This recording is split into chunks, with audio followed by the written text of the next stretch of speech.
lapor upacara peringatan hari ulang tahun ke-74 Tentara Nasional Indonesia siap dimulai.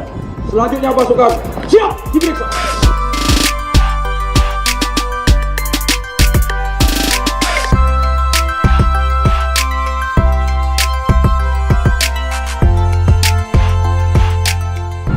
Para perwira, bintara, dan tamtama serta pegawai negeri sipil TNI yang saya cintai dan saya banggakan,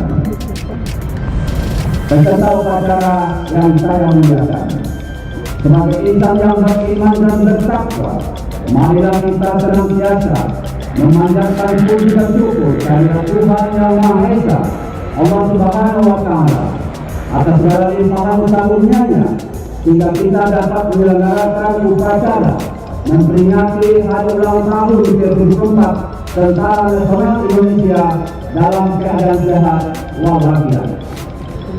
Kepada seluruh prajurit dan pegawai negeri sipil TNI dimanapun saat ini bertugas dan berada, beserta seluruh keluarga besar TNI, saya ucapkan selamat ulang tahun ke-74 dan Dirgahayu Tentara Nasional Indonesia yang kita cintai dan banggakan bersama.